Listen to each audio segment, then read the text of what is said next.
Welcome back to Counseling Stars. This is another one of our Constellation features where student voices lead bold conversations on mental health, healing, and community care. I'm your host, Ash Savage. I'm here with Amanda Sakurai and Brittany Ward.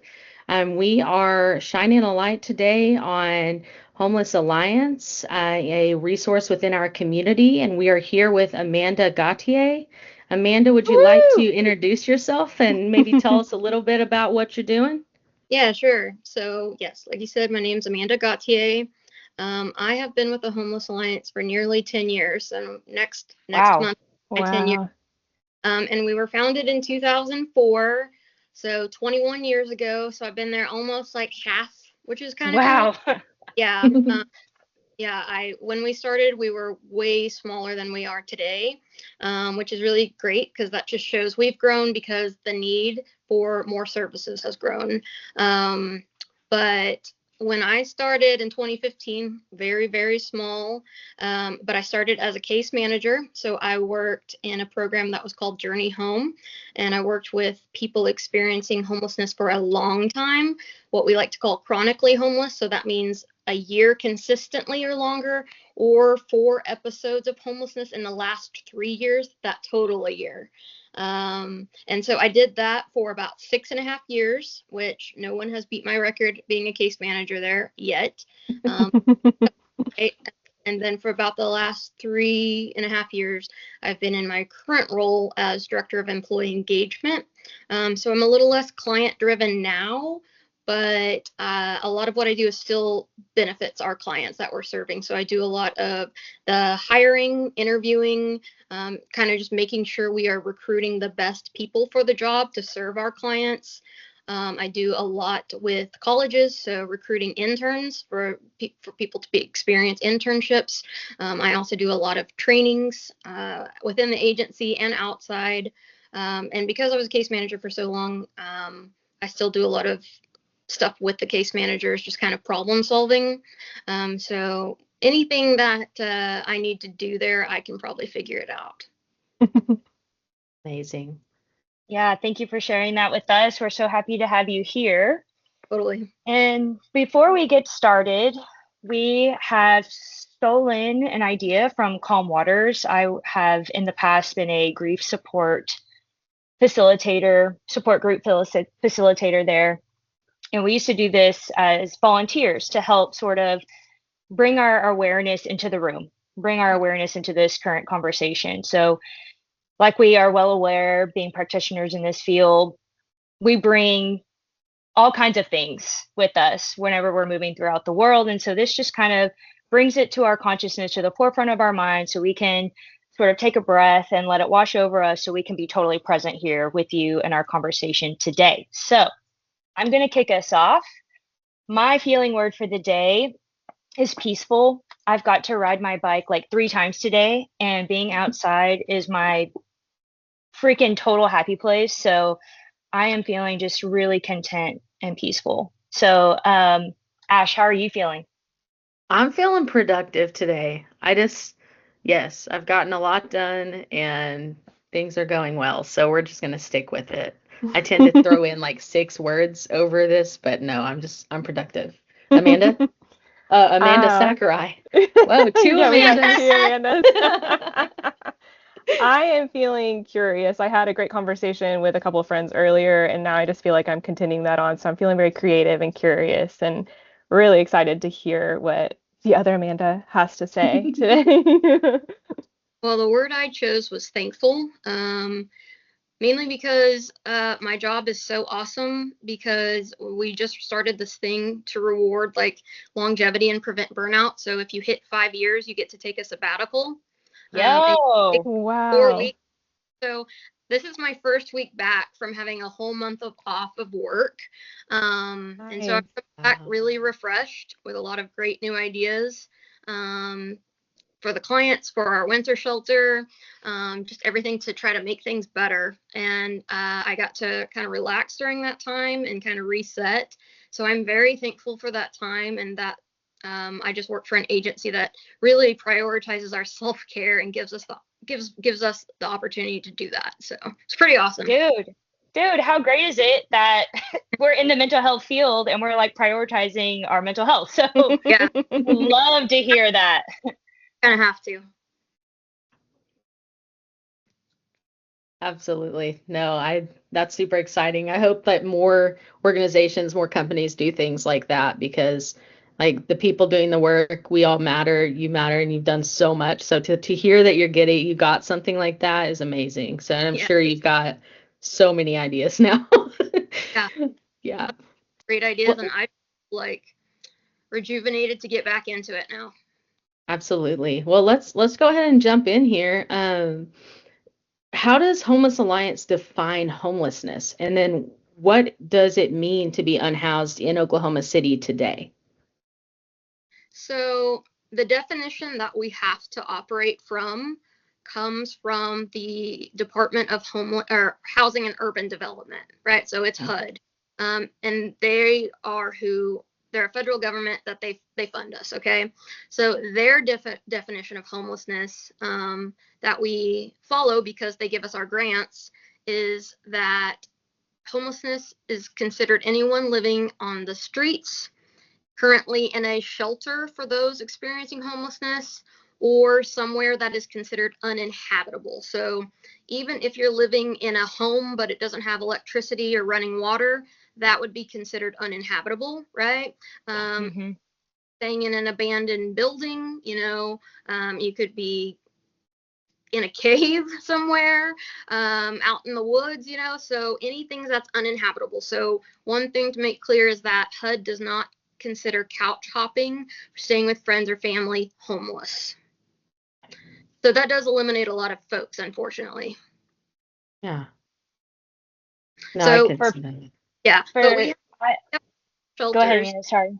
No, that's okay. We have some shelters in Oklahoma City.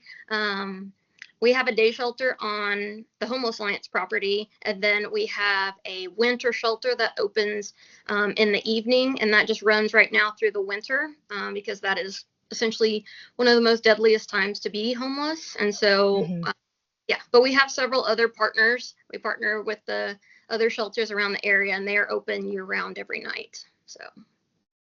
Before we move to our next question, I want to touch a little bit on couch surfing Yeah. because there's a lot of young people who age out of the foster care system or maybe just find themselves in a position, maybe even like kicked out of home. And couch surfing is like a legit thing. In fact, when I was living overseas in Australia, I overstayed my visa in Australia and was kind of like hopping countries.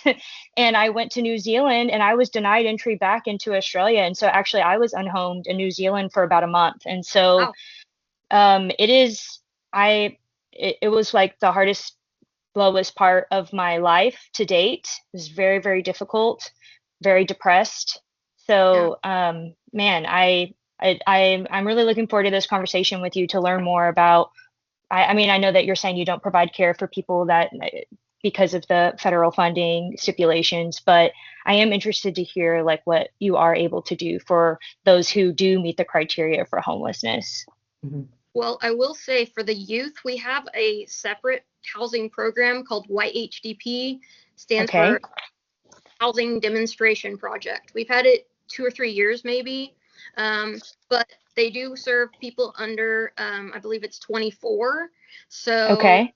those folks are going to be the ones you're talking about. So aging out of foster care, a lot of the LGBTQ plus community, because they lose their housing. A lot of times they're kicked out, right? And so they have different requirements that they can help them. And then we also have a couple of youth shelters. So there's Pivot and Sisu in Oklahoma City. They're awesome and really, really good at helping get them into their shelters as well so that they would qualify. And shout out to Pivot. They even have their own little tiny home community. So freaking cool. I think, Brittany, you get the opportunity to work with Pivot, don't you? Yeah, I'm actually in the fall starting my practicum there, an internship there. Oh, nice. Nice. Well, Hmm. you'll learn a lot. And man, those tiny homes are so cool. I would love to develop something like that for adults as well. But Mm, hmm. yeah, super cool. When when I was in Arkansas, we in college, my undergraduates, we actually built micro homes, but it was tiny homes for adults, and they would find places and throughout like kind of the Ozarks that they could put them, and it was really helpful, and it was kind of cool. We did like a day where we built them, and that was Yeah. kind of neat. A lot of places are doing it now. I know Austin has one that I would like to go check out in my next sabbatical. So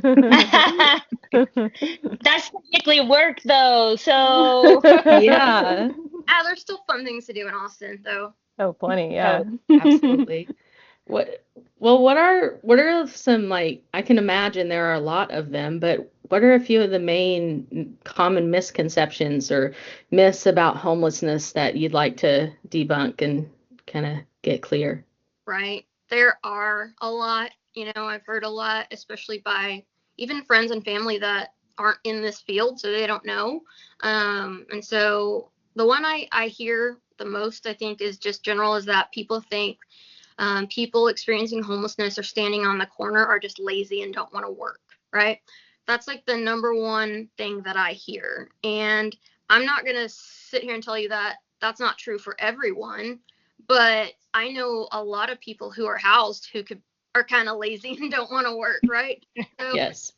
not it's not a homeless issue itself. But a lot of the people that I have worked with myself when I was a case manager and housed them, like, they were super motivated. They wanted income. There's just so many different barriers. I could spend all day talking about the barriers, but it's essentially part of the cycle of poverty almost. It affects everything: getting a job, getting housing, just getting food, getting access to medical care, just being able to meet your basic needs. If you come from poverty, it's hard to get out of that cycle. Or if you've experienced like maybe you were able-bodied but then like got hurt on your job, or like so like I mean, I'm always arguing with people about, hey, you're seriously one mistake or like one mismanaged check, or like you don't know how close you are to homelessness or poverty. I mean, you really just don't. And I like to try to encourage or gently challenge people who have certain feelings about the homeless population to think about that. Like, even when you were like younger, if you had like made this one different choice, like how the trajectory of your life, like where you would be now. It's just so important to empathize, I think, like to have compassion.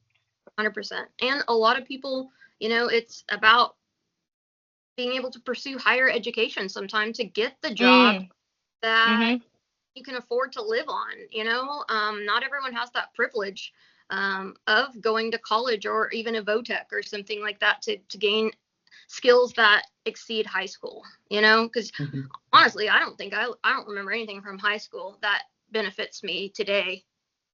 I don't think you're alone in that. No. So yeah, I think, it's a cycle. It's a systemic issue for sure. Yeah, and you started talking about it a little bit. That was one of our questions, kind of. I'm going to skip one, but I just want to hear a little more about the barriers that people are facing that are experiencing homelessness. Yeah, I wrote down many because I didn't want to forget, but there's so many. So a big one is, if you're already experiencing homelessness, you may not have all your documents that you need to get things. So something simple as your identification card and your social security card. People lose them, your tent is flooded, people steal your wallet and your stuff's in it. Getting them replaced is not the easiest. So you have to have an ID though for almost everything: to cash a check, to pick up certain medications, definitely to get a job. And it is part of the requirement for housing is to have some sort of picture identification. So even if it's not a driver's license, it's a state ID, right? So that is the biggest one. And if children are involved, you got to have their birth certificates. So, that's also tough because maybe you're coming from a different state, right? And now you're Mm-hmm. experiencing homelessness in Oklahoma, but you're from Georgia and trying to get birth certificates from out of state. That is a headache for everybody. And Social Security is not always easy to access. The locations are in Moore, and then there's one in near Edmond, right? And so, yeah, taking the bus, which I'll get to that.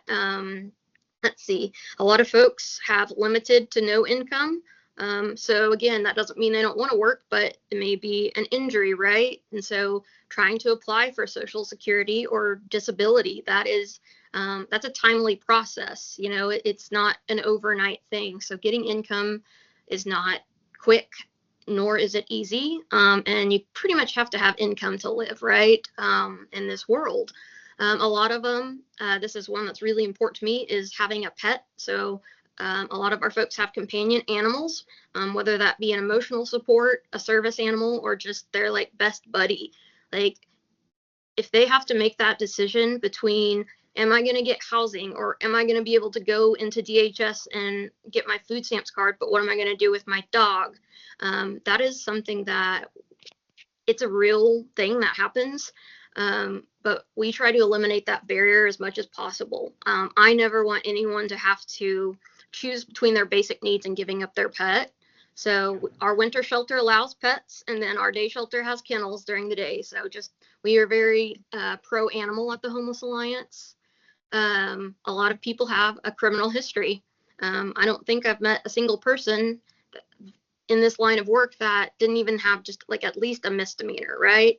And a lot of those are trespassing because they're sleeping in an abandoned building to survive, right? Oh my gosh. So yeah, it could be something as little, and I call it like the Aladdin effect, because I don't know like if you guys watched Aladdin when you were kids, but I did, and I was like kind of obsessed because I thought he had the coolest life. He was just like running around town, but essentially he was a person experiencing homelessness with his little monkey, right? And he stole the bread. And so you just don't think about those things, right? And his wishes were like to become a prince. And so a lot of essentially crime could be related to poverty, just having to live in poverty. But it's really them just trying to survive. So some folks have past evictions for different reasons, or they may owe money to landlords or utility companies, and then you got to pay those off, right? Or your deposit is extra, or if you have criminal history, your security deposit might be double. So again, where am I going to get this money? So moving costs, lack of transportation. We work closely with Embark, but our bus system isn't the best when you see other larger cities. For a long time, they weren't even running on Sundays until a few years ago. And also Oklahoma City is widespread, right?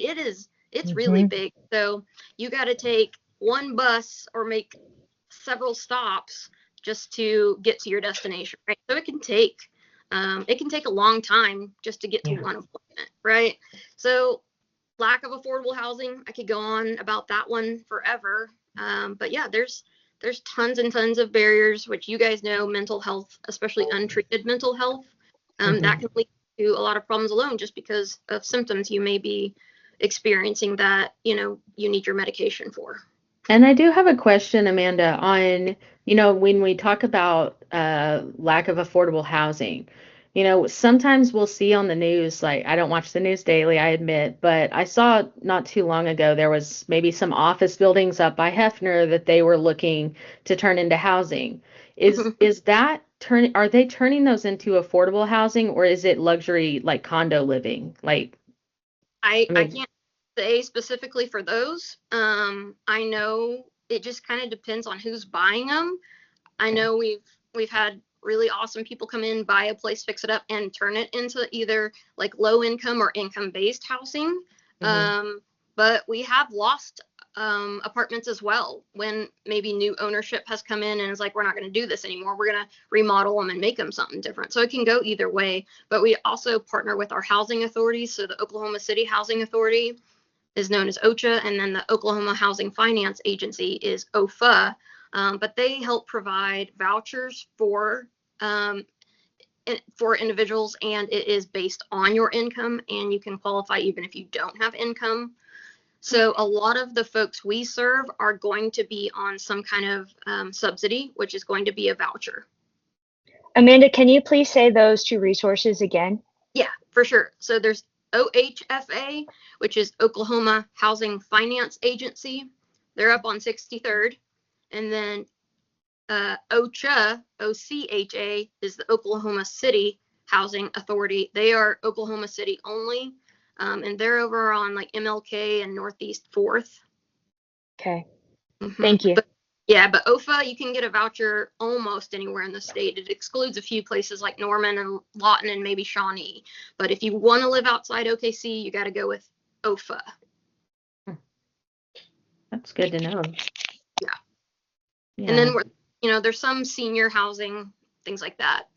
So we just get really creative. And when we do meet with people, we do a full biopsychosocial to get a really great idea of them so that we can figure out what is going to be the best housing placement for them. So we're not just setting them up for failure. That's really cool. So like at intake, you're saying like the person would do a biopsychosocial assessment. Yeah. And then you would have that.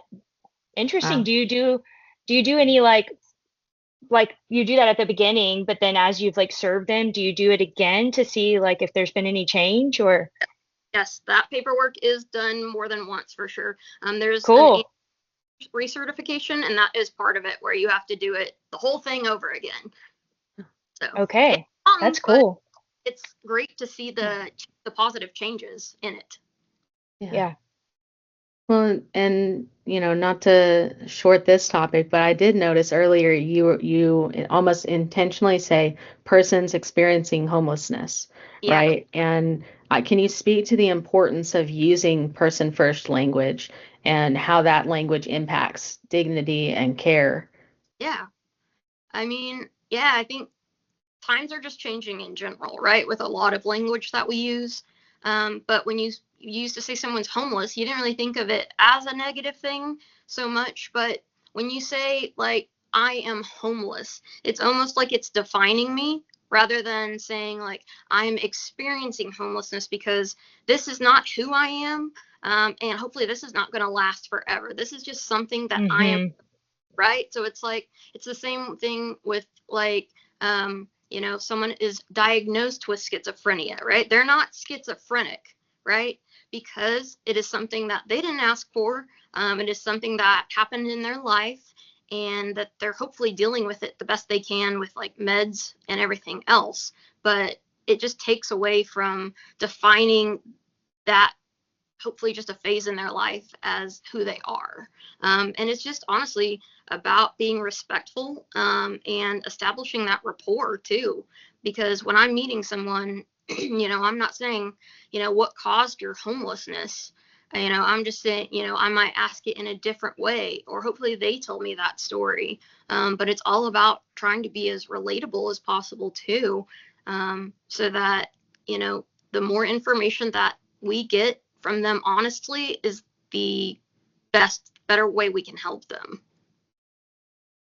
Well, Amanda, you talked a little bit about schizophrenia, and that actually brings up something that I'm curious about. In the population that you serve, I think there's this, it could be a misconception, but there is this assumption that people experiencing homelessness are in some sort of crisis, or maybe are maybe unmedicated schizophrenic or bipolar or some other mental health diagnosis. And so I'm just curious, what is there truth in that, or like what is your experience in being a case manager? Sorry, we were doing really good. I mean, to me, if someone is living in homelessness, I would say they are in crisis, simply because your basic needs are likely not being met. You're not likely sleeping safely if you're on the streets. You may not be getting enough sleep if you're in a shelter. You're not eating the most nutritious food. You may not be eating at all. Are you drinking enough water? So to me, that is a state of crisis. It doesn't mean that they're acting like they're in crisis, though. A lot of people are very motivated and have more resources than I've ever known. And so they're doing their best. But that would be my answer to that, I think, is a lot of folks are unmedicated. And again, it's not necessarily because they want to be, but we only have 3 community mental health agencies, right? Mhm. We've got Red Rock, Hope, and North Care. Shout out to them too. We partner a lot. But because there's so many folks experiencing some kind of mental health that need help at a lower cost, Mhm. folks experiencing homelessness go there too, and it's just a long wait. And the struggle with that extra barrier of being unhoused is, one, are you going to get to that appointment? So you got to do the intake, right? You got to be there like 8 in the morning to be seen for your first appointment, and you're likely going to wait all day, and you're not going to see a doctor probably for another 2 weeks. And so the hard part with a lot of that is catching someone in the moment and when they're ready, because if you say I am just severely depressed and I'm finally ready to seek help, get some meds, and you get me to the appointment, but I'm not going to see a therapist or get medication for another 2 weeks. 2 weeks is a long time for someone experiencing Mhm. a depressive state. So I may be in a very different place. I may refuse to go back. I may be worse by then. So there's just not enough resources. And, Red Rock has a lot of wraparound resources, which are really great. But I think a lot of it is the time and the need. We don't have enough funding. We don't have enough staff. Mhm. And Yeah. poverty, like, again, like access, like if I'm having to take the bus to get there and it's taking me 2 hours to get there, or I have a pet and I don't want to take the bus for 2 hours with my pet, or I can't, yeah, like it just adds complexity to that issue. But Yeah. for us young people or new people into the field, I think the 3 of us on this call are familiar with what a wraparound service is, but for any other students who are in our program, could you spend just a second defining what that is?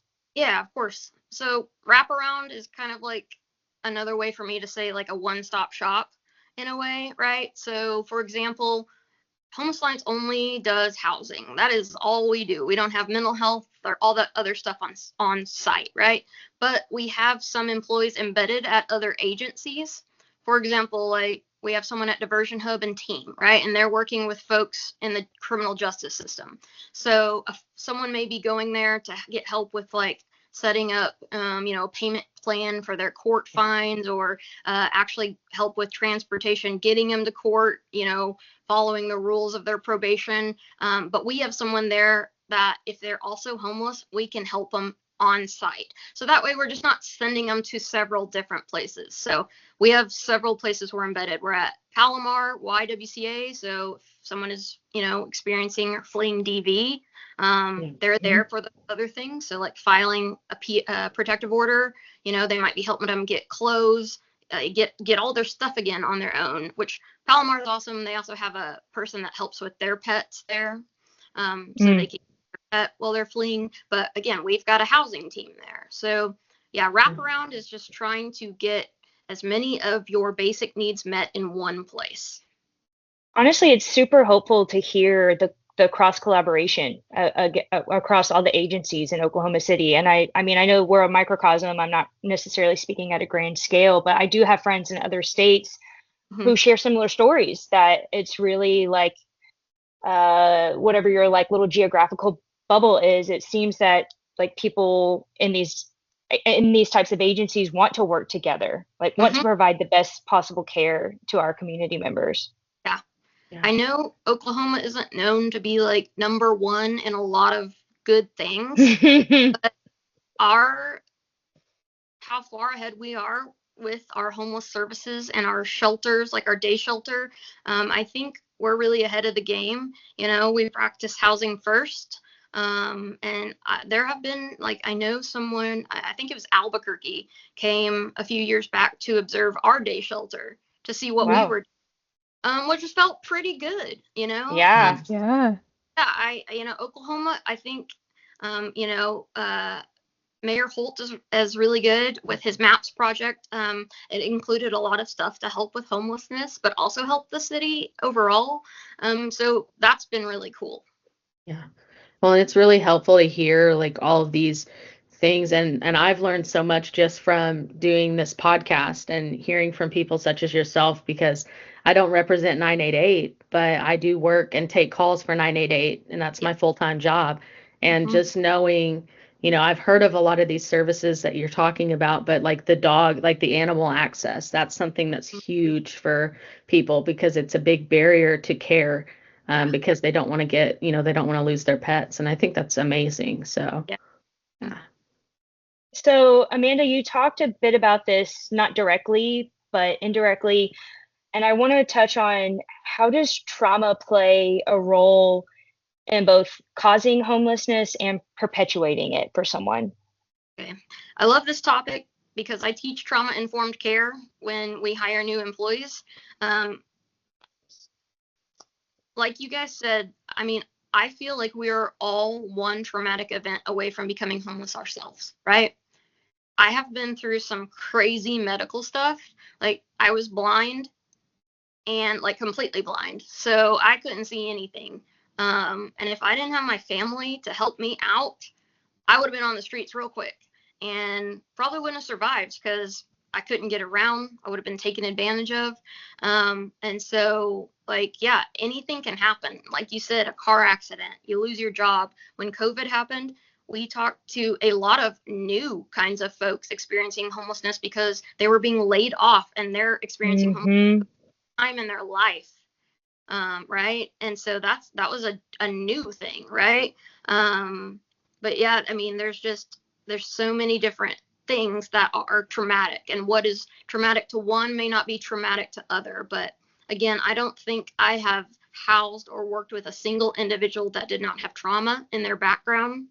The majority of folks reported that trauma was the cause of their homelessness. And often it was, again, loss of employment, loss of a loved one. So maybe one of the household members was the sole provider and passed away suddenly. And then it's like, oh, I have to get a job. I haven't been employed for so many years, or all this stuff. Everything is difficult now because it's all technology based too, right? So like to apply for jobs, and a lot of our folks, they don't know how to do that.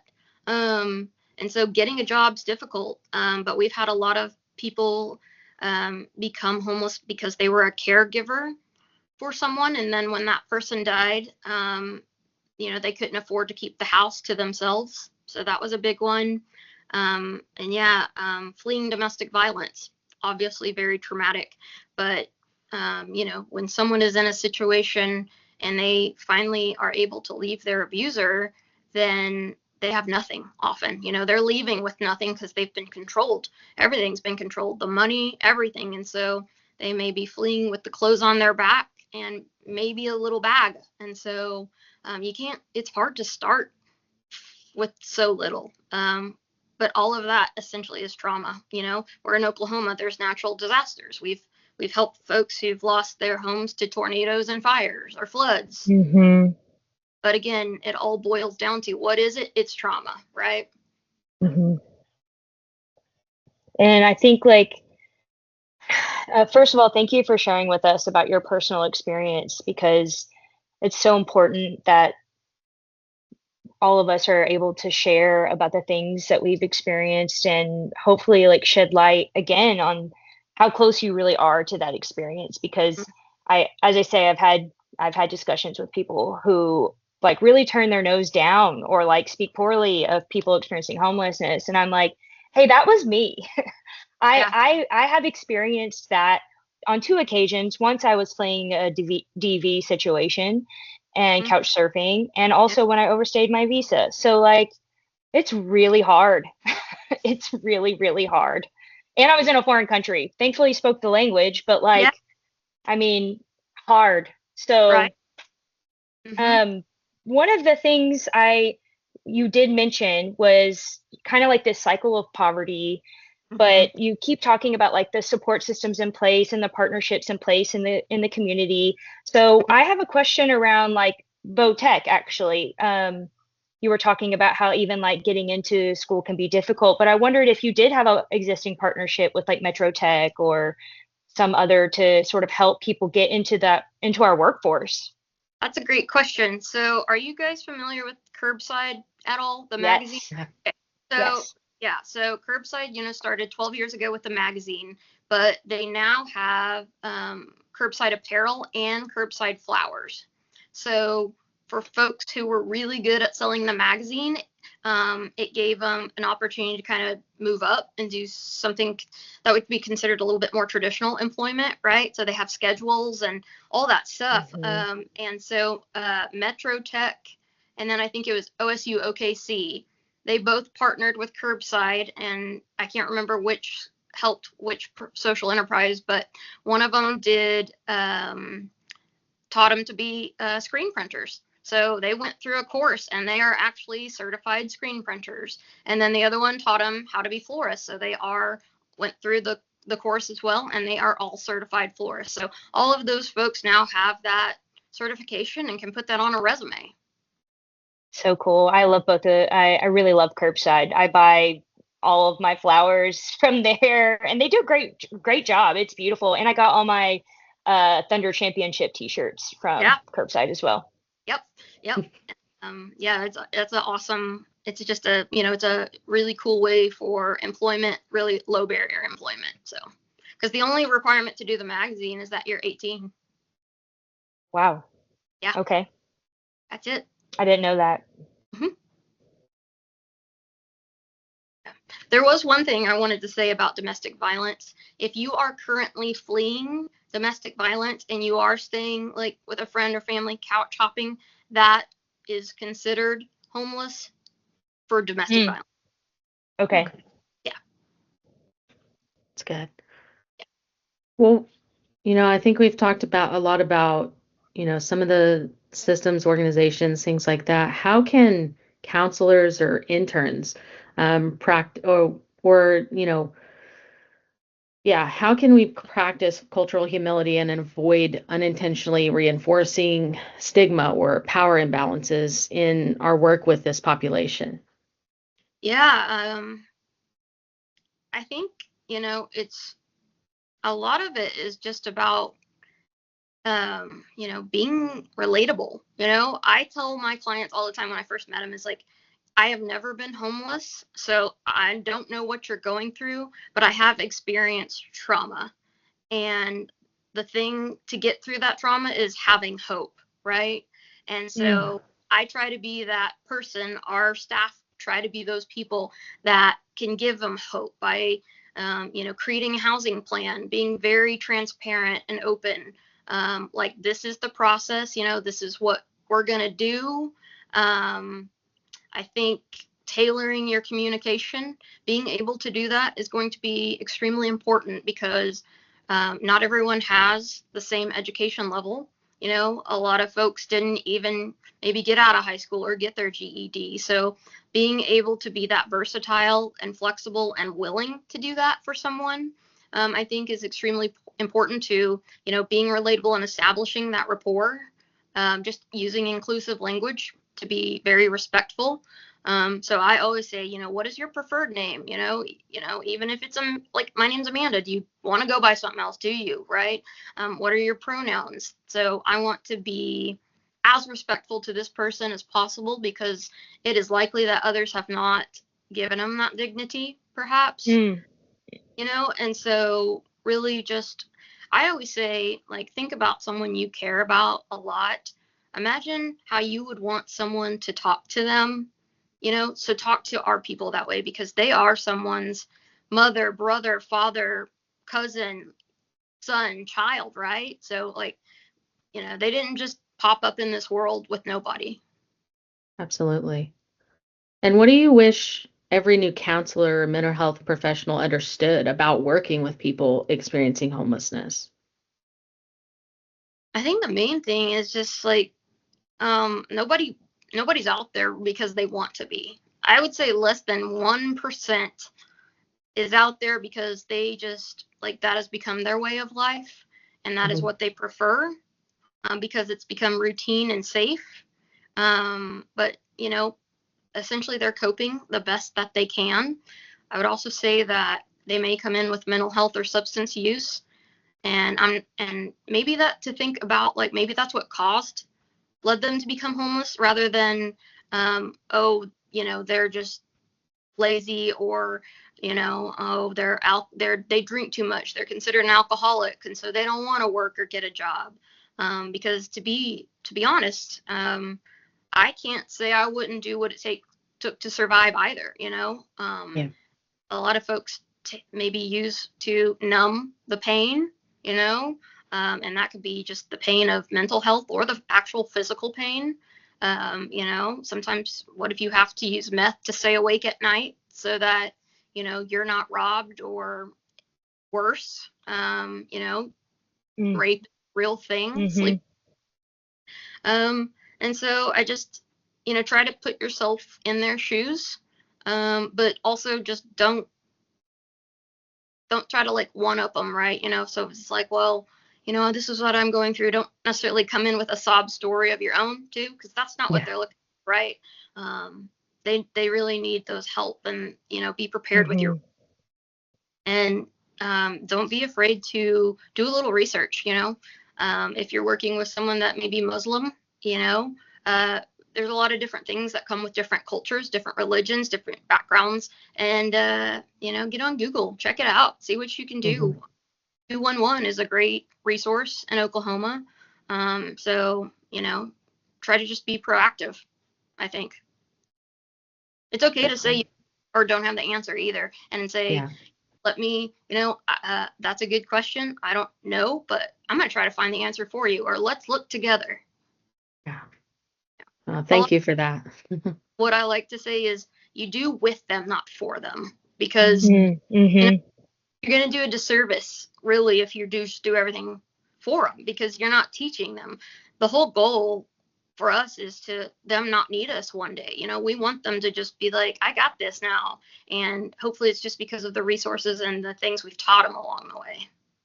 We talk a lot about that in our coursework, about it being client directed, and also like cultivating self-actualization and self-empowerment versus them like having a reliance on you. So that's something that we're definitely getting talked to about. Yeah, for sure. Yeah. Are there any success stories that you'd be willing to share that maybe highlight the resilience of people? I have so many. I picked 3. So I picked, and I could talk for hours about that, but okay. So one of my favorites, his name is Theo, and I met him some years ago, and he is a very tall, large African American man, right? And he had tried to get housing through other resources, and I guess according to him, they promised, like, yeah, we're gonna get you housed, and then there was no follow through. So by the time he met me, he was very down. I told him what the plan was, and he's just like, yeah, I'll believe it when it happens, kind of, right? And I was like, I don't blame you, man. But he had a lot of barriers. He had some criminal history. He was banned from certain properties. For, again, there's always 2 sides to the story, right? So I try to give him benefit of the doubt.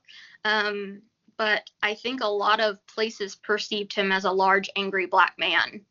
And he was the sweetest teddy bear guy ever. Like, he worked so hard on everything that I needed him to do. So with a lot of work, we got him housed, and he went through the program with me. So once they're housed, they stay with us, right? So we make sure that we teach them the skills to maintain that housing. So he's been exited from program for probably at least 2 or 3 years, but he keeps in contact with me because he moved. He moved his voucher to a nice townhome. He finally got on Social Security. At one point, he had like reunited with his family. He was coaching his grandson's little football team. And cool thing is, I'm putting together, with the help of some coworkers, Homeless Alliance is having their first client graduation this year, and he agreed to come back and be one of the guest speakers. Incredible. Wow. His journey. I got chill bumps from that. That is such a cool story. He was just one of my favorites because He had a lot of the stigma, the barriers, and he proved them all wrong. So another really interesting one, his name is Ricky. He is mostly nonverbal. So quite the challenge there, right? He would occasionally say like small things, like I'd be like, "Hey, how are you?" He'd be like, "Good," but we didn't have long conversations. And so we didn't know much about him when we met him. We have an outreach team, and they met him living in the Klassen Circle area. And so they established rapport with him, and he agreed to housing. But I mean, when I met him, he had probably been homeless about 20 years.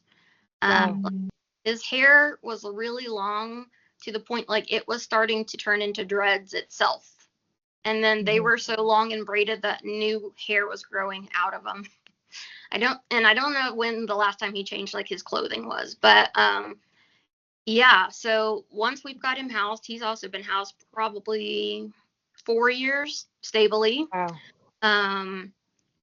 And so yeah, but because he doesn't talk, like he doesn't want to go to the doctor, so we haven't gotten him. He did get disability at one time, and we found out it was because he had a traumatic brain injury as a child.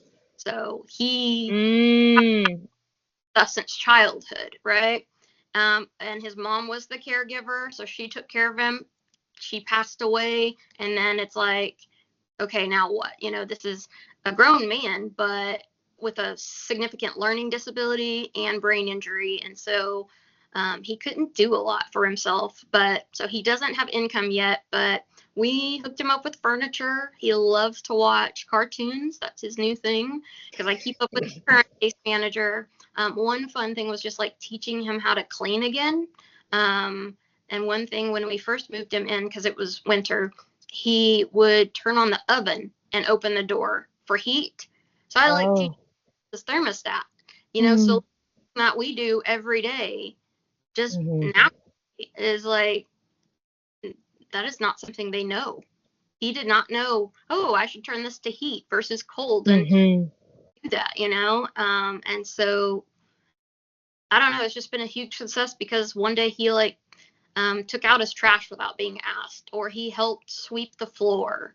And so it's just been great to kind of see him grow very slowly, but like I don't know how much longer he would have made it on the streets.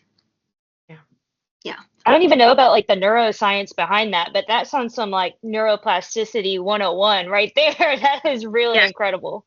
We have a lot of folks with traumatic brain injuries, and they have different symptoms, but there's a lot of things they have in common for sure when it comes to their basic needs and making sure they're met. Yeah. I have one more if you have the time. I think we want to hear it. Yeah. I think one more, and then a wrap up question. Yeah. Okay. All right. Her name is Christy. I have more details on her because I just kept in touch. But so she came in 2017. She came into the Homeless Alliance one day. I know we didn't have power, right? Because it was storming. So I had to do all of her like assessment by hand on paperwork. But when Christy came in, she was very put together. I'll say she was dressed nice. She had on a necklace, makeup, just not what you would imagine when someone asks you, who do you think of when you think of someone experiencing homelessness? So that was interesting, and it taught me a good lesson right off the bat, that not everyone has an appearance of what's going on in their life, right? Anyways, so she was fleeing domestic violence. She was living in her car. She was cleaning homes when she could for a little bit of money. And so she went through the program, and she eventually started doing Curbside, the magazine. And she's very charismatic and personable, so she did well. And then when the flower shop opened, she had that opportunity to interview and move up. And so she became a florist. So she was a florist for a while, really liked it. And then they opened a role for like an assistant manager. And she applied and she got it. And this made her like an official employee of the Homeless Alliance. So I think it was in 2022, I got to onboard her as Oh, an wow. employee, and we Mm. both cried because I talked about like the day I did her intake, and then just the fact that here she is, like becoming an employee with the agency that helped her. And that was just huge because, not everyone is going to have that kind of success. And that is rare, I'll say, but that's just one, I'll never forget because she's still with us. She's Yeah, still I working love that. hours. That's so cool. Yeah. Yeah, that's amazing. Yeah. Well, Amanda, for someone who wants to get involved, but isn't necessarily sure where to start, what would you recommend? And then are there small ways that individuals can make a real impact? Absolutely. Two things we always need are going to be donations and volunteers. So donations can be monetary. That's great. And you can put it to something specific if you want. So if you want to donate and say, use this for veterans, you can. Or you can just donate and it's unrestricted. And that's great because for things we don't have grants for, we sometimes have to get creative. So if with unrestricted donations, we can buy other things, right? Um, Also, like items. So think about whenever you move somewhere, we don't have like the funding to purchase move-in items. We can get them a bed, but that's about it. So I always tell people if you're like getting new stuff in your kitchen or your bathroom and you want to get rid of it, instead of selling it or taking it somewhere where like a thrift store, they'll have to buy it, if you can, donate it to us. We take used things as long as it's still in good condition. So I'm constantly, if I get like a new comforter, I'll take it to work, give it to someone else. New microwave, you know, got a new air fryer, so I gave my old one to work, right? So just think, I always say, like, think about the things you use daily. That's something that they're probably going to need in their new home. Also, things that they cannot buy with food stamps. So Mm. cleaning supplies, hygiene supplies, like what are the adult underwear, um, things like that. Another big one is coffee filters because you can buy the coffee, but you can't buy the filter with your food. Mm. Oh, wow. So yeah, if you think a donation is like not good, it probably is actually really great. And I would suggest people follow us on Instagram and Homeless Alliance or Facebook, the Homeless Alliance, because our chief of communications is really great about posting what donations we need specifically. So like summer, we need sunscreen, bug spray, chapstick, things like that. If we are asking for clothing donations, she will tell very specific, like we need men's jeans in these sizes, right? So we're actually getting what we really need. So following us on social media is really helpful, but you can also volunteer by going to our website. There's an option to volunteer, and you have to make like a little portfolio, and then I think it's probably Zanine. She's our volunteer coordinator. She's great. She's British. But she'll contact you and see like what might be best for you to do. So a lot of volunteers do like help sort our donations. They can serve lunch, which is a fun one. Might be something in the kennels if you like animals. We also have some groups that take place at the day shelter. So we have an art class that happens on Tuesdays and Wednesdays. So folks can come in and do art. It's just like a very quiet therapeutic space. And they can do whatever they want with it. They can crumple it up, throw it away. They can take it with them. They can give it to someone else, or they can put it in our art show. We have 3 a year, 2 at Homeless Alliance and 1 at DNA Art Galleries. And so Yes. those kids, yeah. So it's I have called a the piece from there. Yeah, okay, great. So, yeah, my office is filled with the art. Like, people are so talented, right? Yeah. So, but yeah, 80% of the profit goes to the artist, and then 20% goes back into Fresh Start, so we can continue to buy those art supplies. So that's a fun one to volunteer at. I would say if you're an organization or a school, ask for a tour. I love giving tours. Um, Okay. and those are the big things. And then also just getting involved in curbside. Buy a magazine, go to the flower shop, curbside apparel online. They have some of the coolest and most unique thunder gear that that's out there right now. Absolutely. I saw some of that on social media actually recently, and I hadn't gotten any Thunder stuff yet. And I was like, I need that shirt. Yeah. I saw one of those. Yeah. Well, well, thank you, Amanda. This has been another one of our Constellation features. Huge thanks to our guest, Amanda Gautier, and to Homeless Alliance for the work that they do every single day. If you found value in today's episode, share it with a friend, a classmate, or a colleague. Follow Counseling Stars, follow Homeless Alliance, and follow us for some more student-led conversations with professionals who are changing the game in mental health. So until next time, talk soon.